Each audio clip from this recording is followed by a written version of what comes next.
नमस्कार, खबरों की खबर में आपका स्वागत है। आज बात करेंगे देश में खेला होबे के पश्चिम बंगाल के मुख्यमंत्री ममता बनर्जी के नारे की। क्या ये समूचे विपक्ष का नारा बन पाएगा? ममता बनर्जी 5 दिन के दिल्ली दौरे पर हैं। आज वो सोनिया गांधी से मिलने पहुंची। बंगाल में हाल के हुए चुनावों को अलग अलग लड़ने के बाद इन दोनों की ये पहली मुलाकात थी। ममता बनर्जी ने इस बैठक को सकारात्मक बताया, कहा कि बीजेपी को हराने के लिए सबको एकजुट होना जरूरी है। राहुल गांधी भी इस बैठक में मौजूद रहे। इसके बाद उनकी अरविंद केजरीवाल से मुलाकात हुई। दिल्ली के मुख्यमंत्री उनसे मिलने उनके भतीजे अभिषेक बैनर्जी के घर पहुंचे। बहरहाल कयास लग रहे हैं कि 2024 के चुनावों से पहले विपक्ष एकजुट होने की कोशिश में है। इससे पहले आज ही 14 राजनीतिक दलों ने पेगासस जासूसी मामले में संसद में चर्चा की मांग रखी। कांग्रेस ने इसे लोकतंत्र की आत्मा पर चोट बताया तो सपा के नेता रामगोपाल यादव ने कहा कि ये राष्ट्रीय सुरक्षा का मामला है। जासूस ये पता कर सकते हैं कि हमारी सेना कहां डिप्लॉय की जा रही है। शिवसेना ने कहा कि चर्चा से हम नहीं, सरकार भाग रही है। एनसीपी की सुप्रिया सूले ने कहा कि मंत्री ही नहीं, उनकी पत्नी और बच्चों तक पर जासूसी हुई। लेकिन अहम यह है कि राहुल गांधी के साथ हुई इस बैठक में तृणमूल से कोई नहीं पहुंचा था। हालांकि ममता बनर्जी भी वही बोल रही हैं जो अन्य विपक्षी दल बोल रहे हैं। अब विपक्षी एकता के सामने सबसे पहली चुनौती है पंजाब, यूपी समेत 5 राज्यों के विधानसभा चुनाव। पश्चिम बंगाल में भारी भरकम जीत के बाद ममता बनर्जी लगातार कोशिश कर रही हैं कि देश के बाकी हिस्से में भी बीजेपी के खिलाफ वो विपक्ष को एकजुट कर अपनी जमीन को और मजबूत करें। साथ ही बीजेपी की राजनीतिक धार को विपक्षी एकता के हथियार से कुंद करें।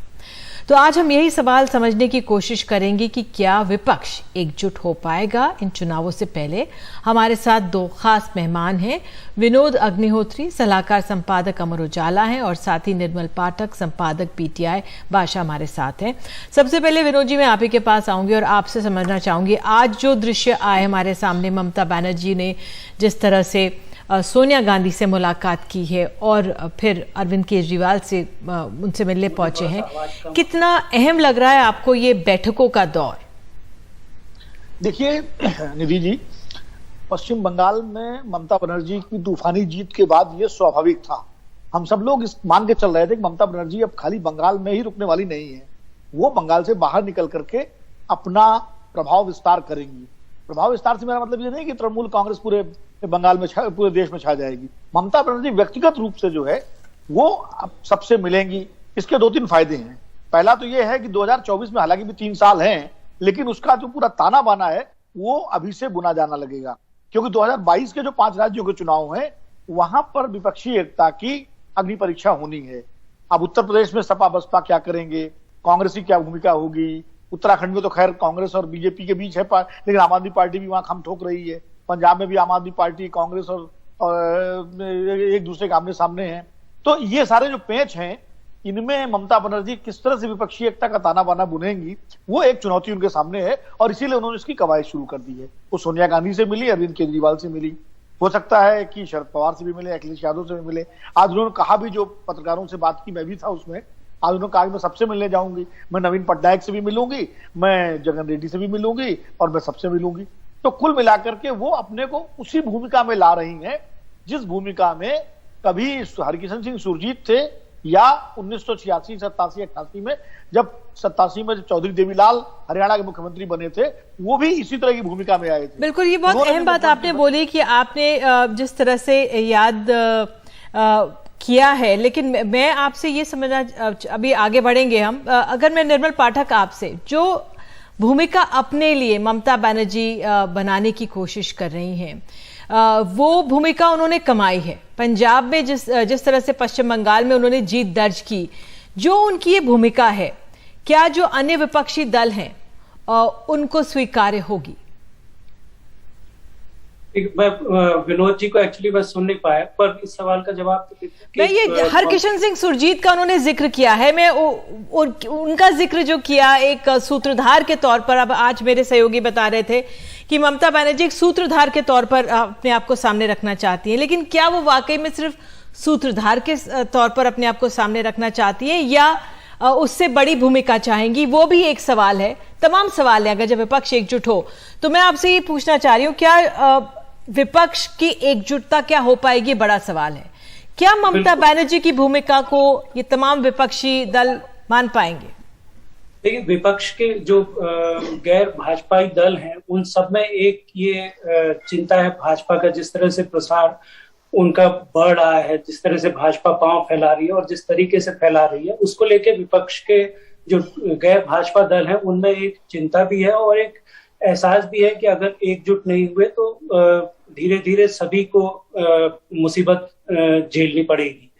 तो ममता बनर्जी के साथ वहां तक तो ठीक है। और ममता बनर्जी अभी जिस तरह से बंगाल का चुनाव लड़ा गया था, उसको लेकर के ममता बनर्जी के मन में अभी भी एक टीस बनी हुई है। वो जो बंगाल में जो कुछ जिस तरह से उन्होंने वहां भारतीय जनता पार्टी ने चुनाव लड़ा, उनको लगता है कि भारतीय जनता पार्टी को एक नरेंद्र मोदी और अमित शाह, उनको सेंटर से, केंद्र से हटाना उनके सामने अभी एक सबसे बड़ा लक्ष्य लगता है उनका। जिस तरह से वो अब ये सारी कवायद हो रही हैं, पहले उन्होंने प्रशांत किशोर को भेजा शरद पवार जी से और कांग्रेस के लीडर्स से बातचीत करने के लिए, अब वो खुद यहाँ दिल्ली आई है, अब विपक्ष के लोगों से बातचीत कर रही हैं। पर उसमें बहुत अभी एक तो 3 साल का समय बाकी है लोकसभा के चुनाव में। ये मुख्य कवायद तो लोकसभा के चुनाव के लिए हो रही है, जो अभी अगले 6 महीने में, 7 महीने में राज्यों के चुनाव हो रहे हैं, उसके लिए तो नहीं है ये कवायद। तो एक तो उसमें अभी समय बहुत है, और दूसरा कांग्रेस इस पूरे अपोजिशन के उसमें आज भी सबसे बड़ी पार्टी है और दूसरे सारे रीजनल पार्टीज हैं। जब भी इस तरह का कोई गठबंधन की बात होती है, एक कोई भी मोर्चा बनाने की बात होती है, गैर भाजपा मोर्चा अगर बनाने की बात होती है, तो उसमें कांग्रेस को सबसे ज्यादा सैक्रिफाइस करना पड़ता है। और क्योंकि कांग्रेस का सभी राज्यों में, लगभग सभी राज्यों में उसका अपना संगठन है, और जो क्षेत्रीय दल हैं वो अपेक्षा करते हैं कि कांग्रेस वहां उनके लिए जमीन छोड़े, जो कांग्रेस के लिए संभव नहीं होता। तो अभी बहुत सारी और ऐसे इसमें पेच हैं जो जिनका सुलझना बाकी है, जिन पे स्पष्टता होना बाकी है। ममता बनर्जी ने आज एक सवाल के जवाब में कि इस विपक्ष के इस खेमे को कौन लीड करेगा, उसके सवाल के जवाब में उन्होंने कहा कि मैं कोई भविष्यवक्ता नहीं हूं, अभी बता नहीं सकती। अभी आगे अगले 3 साल में पश्चिम बंगाल में भी किस तरह से हालात बनेंगे, अभी वहां पे वो एक छत्र, उनको जिस तरह का मैंडेट मिला है उसमें उनको किसी तरह की दिक्कत नहीं है, पर क्या वो पश्चिम बंगाल को किसी दूसरे लीडर के भरोसे छोड़ के और दिल्ली आना चाहेंगी, केंद्र की राजनीति में पूरी तरह से उतरना चाहेंगी? उनको कांग्रेस एक्सेप्ट करेगी या कांग्रेस की लीडरशिप को वो एक्सेप्ट करेंगी? दूसरे और जो क्षेत्रीय दल हैं वो उनको एक्सेप्ट करेंगे या नहीं करेंगे? फिर ममता बनर्जी, मुझे लगता है कि वो शरद पवार की लीडरशिप में इस तरह का मोर्चा चाहती हैं। शरद पवार की एक्सेप्टेबिलिटी बाकी सारी जगहों पे हो सकती है, पर कांग्रेस उनको एक्सेप्ट करेगी या नहीं करेगी? अभी इस तरह के बहुत सारे सवाल हैं जो आगे, जिनके उत्तर हमको आने वाले समय में मिलेंगे। अभी तो पहले ये 5 राज्यों के चुनाव हो जाएं जी। और हम सब जो राजनीति के छात्र हैं तो इन पहलुओं को समझने की कोशिश करेंगे, और इन मुलाकातों में ही हम कई चीजें पढ़ने की कोशिश करते हैं। अब सोनिया गांधी से मिलने ममता बनर्जी जाती है, लेकिन अरविंद केजरीवाल ममता बनर्जी से मिलने जाते हैं, तो ये बहुत दिलचस्प हो जाता है। इन मुलाकातों को समझने की कोशिश ही कर रहे हैं। विनोद जी, मेरा सवाल आपसे फिर ये होगा कि कांग्रेस के सामने इस समय क्या चुनौती होगी, क्या सवाल होगा? क्योंकि आज जब 14 पार्टी मिलती हैं, वो दृश्य आते हैं कि राहुल गांधी 14 राजनीतिक दलों से मुलाकात करें, लेकिन उसमें तृणमूल से कोई नहीं पहुंचता है। कहा यह जाता है कि भाई तृणमूल को इसके बारे में पता नहीं था। ममता बनर्जी ने शायद ये कहा कि उनको इसके बारे में जानकारी नहीं थी, लेकिन राजनीति में हर चीज का एक संकेत होता है। आप कैसे देख रहे हैं कि अगर ये राहुल गांधी बैठते हैं एक मीटिंग में, उसमें ममता तृणमूल से कोई नहीं पहुंचता है, ये क्या संकेत देता है? नहीं, देखिए, ऐसा है कि संकेत तो है ही, राजनीति में संकेतों की भाषा का बड़ा महत्व होता है। अब ये ममता बनर्जी ने कहा उनको पता नहीं था, मुझे नहीं लगता कि तृणमूल को बताया नहीं गया होगा। जब इस मीटिंग के बारे में कोई तैयारी की होगी तो सब जो सहयोगी दल हैं या जो संभावित सहयोगी हैं उनको बताया गया होगा। अब तृणमूल ने तय किया क्योंकि ममता बनर्जी आज खुद दिल्ली में हैं और उनकी सोनिया गांधी से मुलाकात हुई, तो सोनिया गांधी और ममता बनर्जी की मुलाकात के बाद अब ये मामला पीछे हट गया कि कोई गया कि नहीं गया, क्योंकि बड़ी बात ये हो गई कि दोनों नेताओं की मुलाकात हो गई। इसलिए अब ये सवाल उतना महत्वपूर्ण नहीं रहा कि तृणमूल के नेता वहां गए कि नहीं गए, क्योंकि आगे पिछली कई मीटिंगों में तृणमूल के लोग रहे हैं और आगे आने वाले समय में भी शायद वो रहेंगे। मुख्य सवाल ये है कि ममता बनर्जी अपने लिए क्या भूमिका देख रही हैं। कांग्रेस की सामने चुनौतियां तो हैं, जैसा निर्मल जी ने कहा कि अपने जो गढ़ हैं कांग्रेस के, पहले तो कांग्रेस उनको बचा के अपने को एक जो 53 सीटें हैं उनसे आगे बढ़ के कम से कम 100-150 सीटों तक अपनी हैसियत बनाए, सबसे बड़ी चुनौती है। अभी जो 5 राज्यों के चुनाव हैं इनमें कम से कम 3 राज्य जो है कांग्रेस को जीतने पड़ेंगे, उत्तराखंड, पंजाब और गोवा। उत्तर प्रदेश में तो खैर उसकी स्थिति बहुत खराब है, तो और दूसरा जो है मणिपुर। तो मुझे लगता है कि ये तो चुनौती है ही कांग्रेस के सामने। ममता बनर्जी जो है अभी बिल्कुल इनिशियल स्टेज में है, अभी वो अपने को भावी प्रधानमंत्री या मोदी बनाम ममता के रूप में पेश नहीं कर रही है। अभी वो उसी भूमिका में आना चाहती है जैसे कभी चौधरी देवीलाल आए थे, जब सबको इकट्ठा किया था उन्होंने, या हरकिशन सिंह सुरजीत ने सबको इकट्ठा किया था। उनका कहना है कि मिल तो ले, जो पुराना एक आपको याद होगा ना, रेलवे लाइनों में लगा होता था, रिश्ते ही रिश्ते मिल तो लें। तो पहले मिलें, बात करें, फिर आपस में जो दुविधा हो वो दूर हो, और उसके बाद अगर कोई मुद्दे आते हैं उनको मिल बैठ के हल किया जाएगा। तो अभी ममता बनर्जी उस भूमिका में है, वो संवाद शुरू करना चाहती है विपक्ष के नेताओं के बीच में।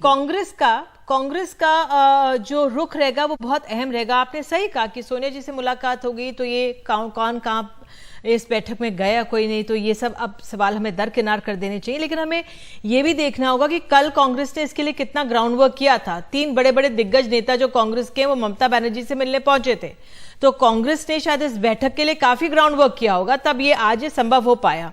निर्मल जी, अंत में ये कि ममता बनर्जी के सामने अगर लेफ्ट भी है पश्चिम बंगाल में, बीजेपी भी है, उनको भी चुनना होगा कि उनका सबसे बड़ा विपक्ष कौन है ममता बनर्जी के लिए। क्या वो अब लेफ्ट से अपनी चुनौतियां बरकरार रखेंगी या फिर बीजेपी से? और ये तमाम अगर देश में पार्टियों को एकजुट करना है, कहां कहां पर उनको अपनी आंखें मूंदनी होगी और कहां कहां पर एक समझौता करना होगा, तो ममता बनर्जी के सामने भी, क्योंकि उनके साथ जीत है इसलिए वो बहुत साहसी हैं आज, पश्चिम बंगाल की जीत, और अपने आप में उनका नेतृत्व स्वीकार्य है, लेकिन उनके सामने क्या चुनौती आप देख रहे हैं? देखिए, ममता बनर्जी ने जिस तरह से बंगाल का चुनाव लड़ा इस बार, तो उससे एक ये संदेश, एक जो अभी ताजा जो संदेश धारणा जो एक बनी है वो ये कि नरेंद्र मोदी और अमित शाह को उनकी शैली में वो जवाब दे सकती है, और इसीलिए उनकी हर तरफ, हर जो गैर भाजपाई दल हैं वो उनकी तरफ देख रहे हैं, उनसे बात कर रहे हैं। लेकिन ये आगे अगले 2-3 साल में किस तरह से होगा उसके बारे में कुछ नहीं कह सकते। ममता बनर्जी के बारे में भी खुद उनके बारे में भविष्यवाणी, किसी तरह की भविष्यवाणी करना, वो भी बहुत जोखिम भरा काम है, क्योंकि वो भी अपने फैसले बदलने के लिए, फैसलों पे दृढ़ रहने के बारे में, उनके बारे में इस तरह की धारणा नहीं है कि वो अपने हर फैसले पर दृढ़ रहते हैं। आज तो वो एक भाजपा के खिलाफ मोर्चा बनाने की बात कर रही है, पर कल 2 साल के बाद पता नहीं इसी तरह का उनका प्रयास रहेगा कि नहीं रहेगा। आपको ध्यान होगा कि जब राष्ट्रपति के लिए चुनाव हो रहे थे प्रणब मुखर्जी की 2012 में, तब उन्होंने मुलायम सिंह जी के साथ मिलकर के अब्दुल कलाम जी का नाम उन्होंने प्रपोज किया था, और 2 घंटे के बाद, उससे 2 घंटे पहले वो सोनिया गांधी से मिलके आई थी और उन्होंने कहा था कि प्रणब मुखर्जी और हामिद अंसारी कैंडिडेट हैं। तो उसने बड़ा चौंकाया था उस समय लोगों को। तो बिल्कुल निर्मल जी, आपने सही आगाह किया है कि पश्चिम बंगाल में, देखिए खुद उनके राज्य में, पश्चिम बंगाल में 42 जो भी सीट वहां पे हैं, लोकसभा की सीट, बिल्कुल, क्या उसमें से वो छोड़ेंगी कांग्रेस के लिए? बिल्कुल। मेरे पास समय इतना ही है, मेरे पास समय सिर्फ इतना ही था, लेकिन वाकई में दिलचस्प होती जा रही है विपक्ष की राजनीति, और विपक्ष क्या एकजुट हो पाएगा और मजबूती से बीजेपी को चुनौती दे पाएगा, ये एक बड़ा सवाल है जो बना रहेगा। तो फिलहाल हमें कहा जा रहा है एक छोटे से ब्रेक के लिए बने रहिए एनडीटीवी इंडिया के साथ। तो ममता बनर्जी ने सोनिया गांधी और राहुल गांधी से मुलाकात के बाद क्या कहा, आइए सुनाते हैं आपको। Yes, Sonia ji invited me for a cup of tea. Rahul ji is also there. So we met. We discussed the political situation in general, and also we discussed about Pegasus to COVID situation, and also we discussed about the unity of the opposition. So all we discussed. It was a very good meeting, positive meeting. I think the positive result must come out in the next future. तो Pegasus का reply क्यों नहीं दे रहा है government? Pegasus का reply तो देना चाहिए। ये तो जनता ने जानने चाहता है। जनता को जानने के लिए सबसे ज्यादा लोकसभा होता है, जो पब्लिक कौन सा हमारा पार्लियामेंट है, राज्यसभा है। अगर लोकसभा राज्यसभा में पॉलिसी डिसीजन नहीं अनाउंस होता, अगर डिस्कशन नहीं होता, तो कहाँ पे चर्चा होगा? ये चर्चा चाय की दुकान में नहीं होता है, ये चर्चा पार्लियामेंट में होता है।